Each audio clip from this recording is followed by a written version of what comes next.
Adakah shortcut sukses tanpa perlu melewati jatuh, susah, ataupun terpuruk?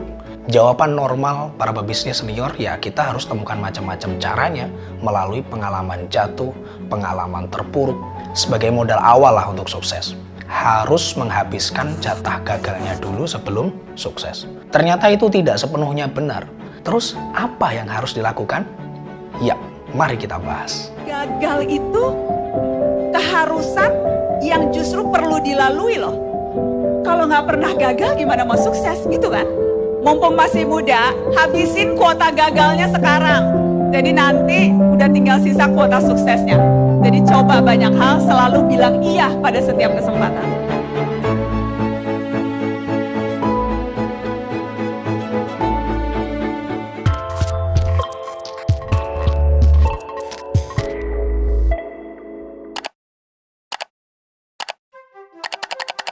Kalau ada orang bertanya, kenapa dalam bisnis itu harus ada naik dan turunnya? Maka jawaban simpelnya, biar seru aja.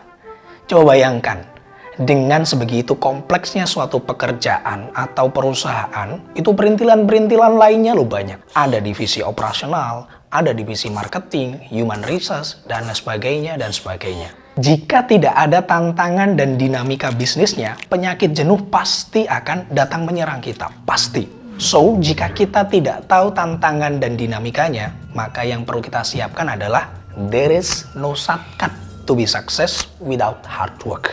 Kerja keras itu adalah tentang disiplin waktu. Sementara disiplin itu adalah kuncinya. Dia solid, dia tidak pernah ada kompromi. Siapa saja yang memilikinya, maka akan berpeluang besar membuka pintu kesuksesan manapun yang ia suka. Kita tentu sepakat bahwa penentu sebuah hasil dari sebuah usaha adalah dari Allah Subhanahu wa Ta'ala. Namun, usaha serta ikhtiar itu wilayah kita. Kita yang ingin, kita yang mau, maka kita juga yang tentukan sendiri bagaimana caranya untuk mendapatkan itu semuanya.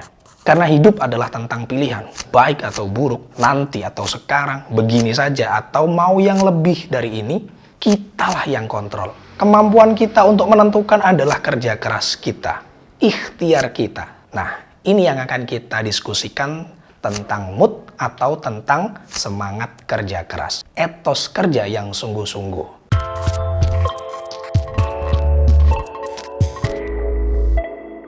Dalam mengerjakan sesuatu itu harus 100%. Nggak boleh setengah-setengah dan kita harus punya prioritasnya. Kenapa ini penting untuk kita bahas? Karena kerja keras itu adalah seluruh dasar dari usaha kita. Dia harus dibentuk. Dia harus memiliki kekuatan dan kemauan yang kuat dalam pikiran maupun pengalaman. Mungkin banyak di antara kita yang ditaburi atau mendapatkan informasi, cerita, serta pengalaman mengenai kesuksesan yang fenomenal.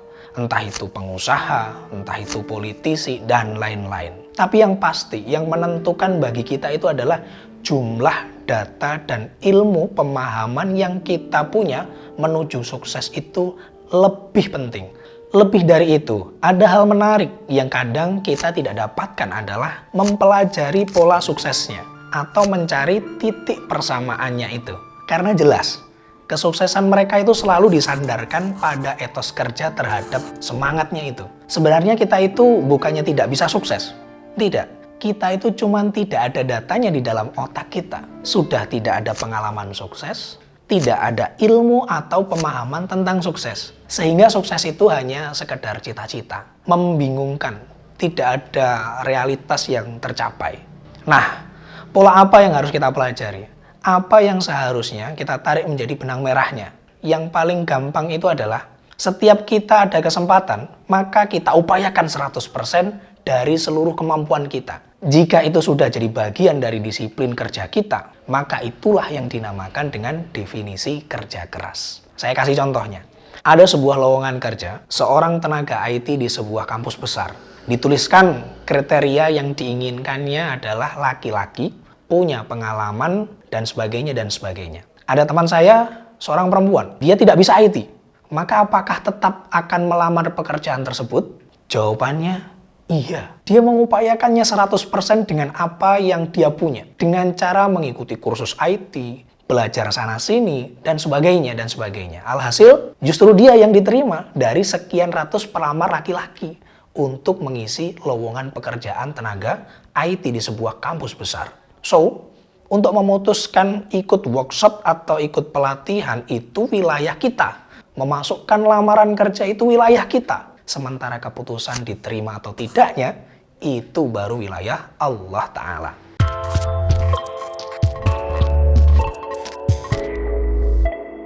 Pengusaha atau bisnismen yang sukses itu memiliki hobi dan kecenderungan positif yang sama, yaitu hobi membaca. Dan era kekinian, hobi baca itu nggak hanya membaca melalui buku secara fisik buku. Karena sajian informasi dengan berbagai model bisa kita dapatkan online juga. Variasi sajiannya juga banyak. Bisa dari konten gambar, audio, bahkan video podcast maupun yang lainnya. Tinggal kita pilih saja yang sesuai dengan kecenderungan yang kita punya. Karena data dan informasi begitu banyak, maka tugas kita selanjutnya adalah membawa pemahaman kita untuk menerjemahkan informasi itu menjadi ilmu dan terapan. Di luaran, banyak riset kesuksesan memberikan semangat untuk setidaknya ada di capaian 20 atau 30% di depan dari pesaing-pesaing kita. Yang diperlukan adalah modalnya adalah ilmu dan informasi. Bisa didapat dari pemahaman teori dan informasi dari berbagai macam sajian. Juga mendapatkan pemahaman melalui pengalaman langsung untuk terjun di lapangan dan mendapatkan sendiri informasi itu. Karena hidup ini penuh persaingan. Kita nggak bisa melihat hanya di konteks bahwa kita ini individualistik. Apa yang perlu digarisbawahi dari seorang entrepreneur atau businessman? Entrepreneur itu bukanlah profesi, tapi entrepreneur adalah mindset. Tahan banting, jujur, ulet, selalu berpikiran positif, semangat bertumbuh. Dengan memiliki semangat dan etos kerja yang positif, kita akan mampu mensiasati tantangan bisnis dengan percaya diri.